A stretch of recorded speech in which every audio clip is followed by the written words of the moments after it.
2015 से पहले इंडिया में एक बहुत बड़ी प्रॉब्लम थी जिसे कोई नहीं समझ रहा था, लेकिन बस एक ब्रांड था जिसने इस प्रॉब्लम को समझा और इसका सॉल्यूशन निकाला। इस ब्रांड का नाम था Rapido and the solution was bike taxi. 2015 से पहले इंडिया में बस दो बड़े कैब ऑपरेटर्स थे, ओला, उबर। ये अपने हिसाब से प्राइस हाइक और पुल डाउन करते थे। वेदर खराब है, price hike, peak hours, price hike, special events, price hike, high traffic areas, price hike, late nights, price hike. Ola and Uber को प्राइस हाइक करने के लिए बस बहाना चाहिए था और ये लोगों के पास कोई और चॉइस भी नहीं थी। लेकिन फिर 2015 के बाद टैक्सी बुकिंग मार्केट पूरी तरह से चेंज हो गया।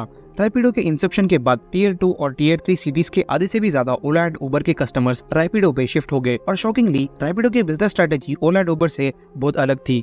ये भी कह सकते हैं इनसे ऑपोजिट थी। जब ये ब्रांड्स टीयर 1 सिटीज टारगेट कर रहे थे तो दूसरी तरफ रैपिडो टीयर 2, टीयर 3 सिटीज को टारगेट कर रहा था। लेकिन रैपिडो ऐसा क्यों कर रहा था?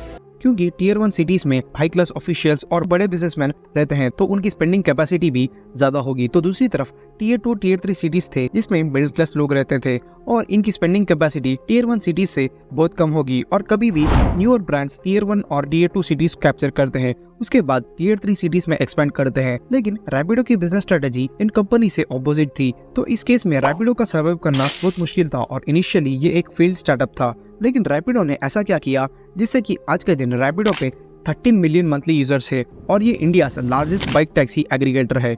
और रैपिडो में हीरो मोटर, स्विगी, दस ब्रिज कैपिटल जैसे बड़े ब्रांड्स इस बिजनेस में इन्वेस्ट कर चुके हैं और रिसेंटली रैपिडो एक यूनिकॉर्न भी बन चुका है। लेकिन ये सब पॉसिबल कैसे हुआ?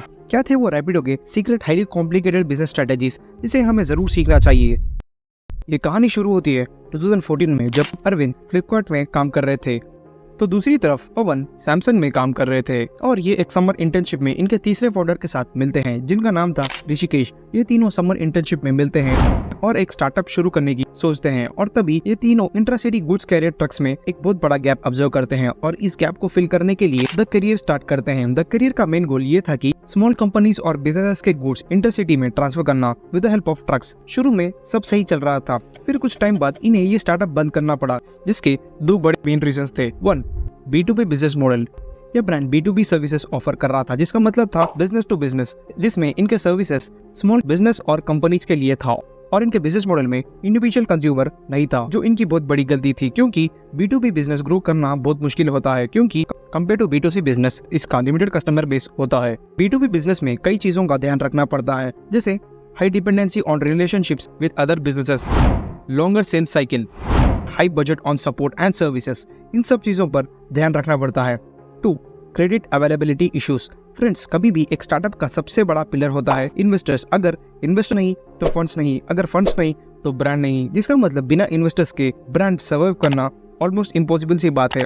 और यही सेम केस द करियर के साथ भी हुआ था। ये दो मेन रीजंस थे जिससे द करियर स्टार्टअप क्लोज हो गया था। और ये स्टार्टअप क्लोज होने के बाद इन तीनों की नजर बेंगलुरु ट्रैफिक पे पड़ती है और ये देखते हैं कि ओला एंड उबर के इंसेप्शन के 5 साल के बाद भी लोग बसेस में ट्रैवल कर रहे थे क्योंकि कस्टमर्स के पास कोई और चॉइस भी नहीं थी। कैब्स तो एक्सपेंसिव थे तो इनके पास बस 2 चॉइस थी, ऑटो या फिर बस।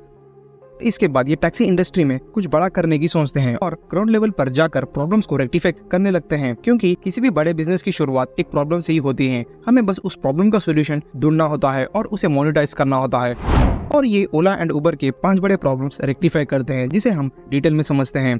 1, अफोर्डेबिलिटी। ओला एंड उबर अपने फेयर्स हाई एंड लो करते रहता है। For example, peak hours, bad weather, festivals में प्राइस हाइक करता है जिससे कई कस्टमर्स इन टैक्सीज को अफोर्ड नहीं कर सक रहे थे और इन टैक्सी के बदले पब्लिक ट्रांसपोर्ट यूज कर रहे थे। कस्टमर्स के पास बस एक चॉइस थी, या तो कन्वीनियंस या तो अफोर्डेबिलिटी, और कस्टमर्स अफोर्डेबिलिटी चूज करते थे। Traffic congestion. रैपिडो से पहले ओला एंड उबर में बस 2 बड़े रोड मीन्स ऑफ ट्रांसपोर्टेशन थे, ऑटो या कैब। और मुंबई, बेंगलुरु, दिल्ली के ट्रैफिक के चलते लोग हमेशा फ्रस्ट्रेटेड हो जाते थे क्योंकि इनके ज्यादातर कस्टमर्स ऑफिस एम्प्लॉयज और कॉलेज स्टूडेंट्स थे जो डे टू डे लाइफ में इन टैक्सीज को यूज करते थे। और इन मेट्रोपोलियन सिटीज की ट्रैफिक के चलते कई स्टूडेंट्स अपनी क्लास मिस कर लेते थे तो कई एम्प्लॉयज अपनी मीटिंग मिस कर लेते थे और ये कस्टमर्स कन्वीनियंस प्रीफर कर रहे थे ओवर अफोर्डेबिलिटी। लेकिन फिर भी टाइम पे पहुंचना इम्पॉसिबल सी बात हो गई थी और इन लोगों के पास भी कोई और चॉइस नहीं थी। 3, employment for drivers. Ola and Uber India में लिटरली एक स्कैम रन कर रहे थे क्योंकि इन्होंने शुरू में ड्राइवर्स को हेवी सैलरीज के वादे किए थे आप बिलीव नहीं करोगे, बिफोर 2019 ओला एंड उबर के drivers monthly 60,000 to 1 lakh rupees तक कमा रहे थे। ये तो एक एवरेज कंप्यूटर साइंस इंजीनियर की पैकेज से भी ज्यादा है और कई लोग इनके अट्रैक्टिव सैलरीज देखकर अपने ब्लू कॉलर जॉब्स छोड़कर लोन पे कार खरीद के इन प्लेटफॉर्म्स पे एज अ ड्राइवर ज्वाइन हो गए थे। लेकिन 2019 के बाद इन कंपनीज ने अपना रियल फेस दिखाया। जो ड्राइवर्स कभी monthly 60,000 to 1 lakh rupees earn कर रहे थे, अब उनकी सैलरी 25,000 to 40,000 हो गई थी। कई ड्राइवर्स हेवी लॉस लेके बैठे थे और इसी के चलते ओला एंड उबर से इनकी प्रोटेस्ट चलती रहती थी। मार्केटिंग में काम करता था मैं, मुझे ऑफर आया, मैसेज आया कि आप अपनी गाड़ी डालिए, हम आपको 1 लाख रुपए का पैकेज देंगे, आप 1 लाख रुपए कमा सकेंगे। लेकिन आज यह हालत में है कि हम बचाने को तो दूर, हम गाड़ी की ईएमआई नहीं निकाल पा रहे हैं। और इसी टॉपिक के ऊपर हमने ऑलरेडी एक डिटेल वीडियो बनाई हुई है, इसे जरूर चेकआउट कीजिएगा। 4. Commission model. ओला एंड उबर का बिजनेस मॉडल बहुत सिंपल था। ये बस एक मीडिएटर था कस्टमर और ड्राइवर के बीच। यह ड्राइवर एंड कस्टमर को कनेक्ट करता था और ड्राइवर से 20 to 30% तक का हेवी कमीशन लेता था। पहले से ये कंपनीज ने पर ड्राइवर्स के अर्निंग्स कम कर दिए थे और ऊपर से 20 to 30% तक का हेवी कमीशन और टैक्सेस और ऊपर से car maintenance and gas expenses. और अगर ये ड्राइवर की खुद की कार ना हो और इसने कार रेंटल एजेंसी से कार रेंट पर ली हो तो इसे इस कार रेंटल एजेंसी को अलग से अपने अर्निंग्स में 40% का शेयर देना होता है। ये सब हटाने के बाद ड्राइवर्स बेरली कुछ अर्न कर सक रहे थे, लेकिन इनके पास भी कोई और चॉइस नहीं थी और ड्राइवर्स बस इस इनकम से सर्वाइव कर सक रहे थे। 5. Long waiting hours. Ola and Uber में सबसे बड़ी प्रॉब्लम ये थी कि ये ब्रांड्स बस बड़े सिटीज के ऑडियंस को टारगेट कर रहे थे और छोटे सिटी के ऑडियंस को नजरअंदाज कर रहे थे, क्योंकि इनकी स्पेंडिंग कैपेसिटी भी टियर 2 सिटी से ज्यादा ही रहेगी और इसी के चलते टियर 2 टियर 3 सिटीज में लोगों को कैब बुक करने के बाद भी कई घंटे वेट करना होता था और कभी कभार कैब ड्राइवर्स इन छोटी सी गलियों को देखकर अपने आप राइड कैंसिल कर लेते थे। ये सब प्रॉब्लम्स एनालाइज करने के बाद अब इन तीनों ने सोच लिया था कि ये टैक्सी हेलिंग फिल्म में कुछ बड़ा करेंगे और इनका मेन गोल ये था कि ये चेंज बस टियर 1 टियर 2 सिटीज के लिए ही नहीं बल्कि पूरा इंडिया के लिए होगा। हम लोग जो भी कर रहे हैं 1 करोड़ नहीं 100 करोड़ लोगों की जिंदगी को इम्पैक्ट करना है। और ये ऐसे व्हीकल की तलाश में थे जिससे हर कोई इजीली प्रेफर कर सकता है, जिसके फेयर्स भी कम हो और ड्राइवर्स को भी मेंटेनेंस की टेंशन ना हो। और इस रिसर्च के दौरान ये देखते हैं कि 2 व्हीलर तो हर किसी के घर में होता है और इसे कोई भी इजीली अफोर्ड कर सकता है। टाइम्स ऑफ इंडिया के एक आर्टिकल के अकॉर्डिंग 55% से भी ज्यादा इंडियंस के पास खुद की 2 व्हीलर है। हर किसी के घर में 4 व्हीलर हो या ना हो इसकी गारंटी तो नहीं है, लेकिन ऑलमोस्ट हर किसी के घर में 2 व्हीलर इजीली मिल जाता है। और एक न्यू वेंचर शुरू करते हैं जिसका नाम था रैपिडो, जिसका मतलब था फास्ट एंड सिक्योर। अब फाउंडर्स के पास एक अच्छी बिजनेस अपॉर्चुनिटी मिली थी और ये बिजनेस मॉडल B2C था, जिसका मतलब अब इनका कंज्यूमर बेस अच्छा खासा था, लेकिन फिर भी ये बिजनेस फेल होने के 3 बड़े मेन रीजंस थे। 1. Safety concern. इंडिया में हर साल 45 to 50% एक्सीडेंट्स 2 व्हीलर से होते हैं और 2 व्हीलर से लोग हमेशा फ्यूल एफिशिएंसी और कॉस्ट सेविंग के लिए खरीदते हैं, लेकिन सेफ्टी इनकी फर्स्ट प्रायोरिटी नहीं होती है। इंडिया में लोग हमेशा सेफ्टी स्पीड से मेजर करते हैं। अबव 60 की स्पीड पक्का एक्सीडेंट होगा, बिलो 60 की स्पीड तब तो सेफ है। 2. Competition from larger players. सबसे बड़ा क्वेश्चन ये था कि लोग ओला एंड उबर छोड़कर रैपिडो में क्यों शिफ्ट करें, और वो भी इस बाइक टैक्सी में। इंडियंस कभी भी नए ब्रांड्स में इजीली भरोसा नहीं करते थे, ये करते थे तो इन्हें इसके लिए कई फ्री राइड्स और न्यू कैंपेन्स भी शुरू करना था। 3. Public perception and adoption. कई लोग इस बाइक टैक्सी को अडॉप्ट नहीं कर पा रहे थे, कहीं ना कहीं लोग हेजिटेट कर रहे थे बाइक टैक्सी से, मेनली वुमेन। इनका सबसे बड़ा डर ये था कि लोग क्या कहेंगे। इंडिया में मिडिल क्लास लोग कभी भी अपने प्रेस्टीज के लिए कुछ भी कर सकते हैं। बजट रहता है एक वीवो फोन लेने का, लेकिन बस दिखावे के लिए खरीदते हैं iPhone 15 और वो भी EMI पर। और अब रैपिडो के लिए एक नहीं 2 बड़े प्रॉब्लम्स आ गए थे। एक तो इन बड़े ब्रांड से कम्पीट करना था, तो दूसरी तरफ इंडियन मिडिल क्लास थिंकिंग को चेंज करना था। और फिर रैपिडो के इनिशियल डेज में ही इनका आइडिया हीरो मोटर के चेयरमैन पवन मुंजन को पसंद आता है और ये इस बिजनेस में इन्वेस्ट करते हैं। एज ए ओल्ड बिजनेसमैन ये इन्हें कुछ पावरफुल बिजनेस एडवाइस देते हैं, जिसके बाद इन फाउंडर्स को इतना आइडिया आ गया था कि अब ये इंडिया में कुछ बड़ा करने वाले हैं।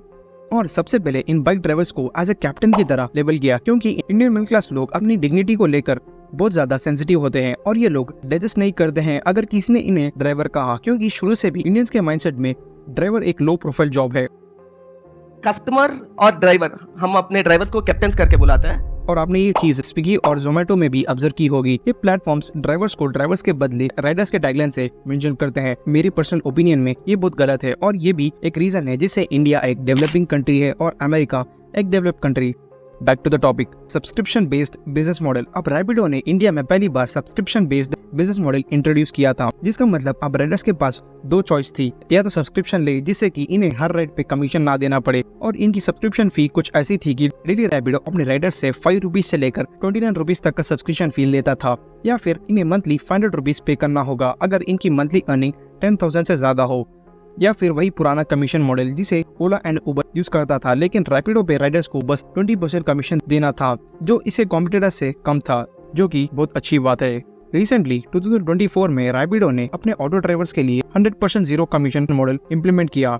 सेफ्टी कंसर्न्स, रैपिडो ने सबसे पहले सेफ्टी पर ध्यान दिया, राइडर और पैसेंजर के लिए हेलमेट्स मैंडेटरी कर दिए, और रैपिडो अपने ड्राइवर्स के लिए खुद हेलमेट देने लगा, और पैसेंजर के लिए भी इन केस उनके पास हेलमेट ना हो, इन्होंने अपने ऐप में सॉस फीचर भी इंक्लूड कर दिया, जिससे पैसेंजर्स अपनी लाइव ट्रैकिंग अपने फैमिली मेंबर्स के साथ शेयर भी कर सक रहे थे, और राइडर्स की स्पीड 40 to 60 किलोमीटर पर हर लिमिट कर दी। अगर राइडर वो लिमिट क्रॉस करेंगे तो रैपिडो राइडर पर कई पेनल्टीज इंप्लीमेंट करेगा, या तो इन्हें अपने प्लेटफॉर्म से डिलीट कर देगा, जिससे ये लोकल ट्रैफिक रेगुलेशंस फॉलो करे, जिसमें ड्राइवर और पैसेंजर दोनों की भलाई है। पोजिशनल मार्केटिंग, रैपिडो ने मार्केटिंग में बहुत दिमाग लगाया। इन्होंने अपने एडवर्टाइजिंग के थ्रू लोगों से कनेक्ट किया, और ये एड कई लोगों के डे टू डे सिनेरियो से रिलेट भी कर रहा था, जिसमें रैपिडो ने इस तरह प्रोडक्ट मार्केट किया कि इनकी सर्विस अफोर्डेबल, कन्वीनियंस और क्विक है।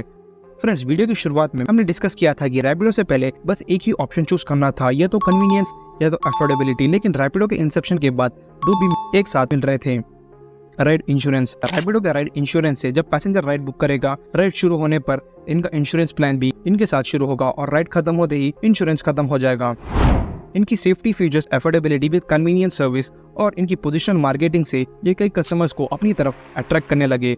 जो ब्रांड 2016 में per year 1.5 million rides operate करता था, आज वही ब्रांड 2024 में डे 2.5 मिलियन राइड्स ऑपरेट करता है। 2021 तक रैपिडो का primary focus bike taxi service पे था, लेकिन 2021 के बाद रैपिडो ने अपने प्लेटफॉर्म पर ऑटो रिक्शा कैब्स शुरू किया इन जेन्स को कम्पीट करने के लिए। और 2024 में सीरीज ई फंडिंग राउंड में वेस्ट ब्रिज ने रैपिडो में $200 मिलियन की इन्वेस्टमेंट की, और रैपिडो की वैल्यूएशन $1.1 बिलियन पहुंच गई, और ये एक यूनिकॉर्न बन गया। आज के दिन रैपिडो 100 से भी ज्यादा सिटीज में ऑपरेट करता है। फ्रेंड्स, नेक्स्ट केस स्टडी किस पे होनी चाहिए कमेंट्स में बताना ना भूलेगा। तो फ्रेंड्स, ये थी हमारी आज की वीडियो। अगर आपको हमारी वीडियो अच्छी लगे तो इसे लाइक करना ना भूलेगा।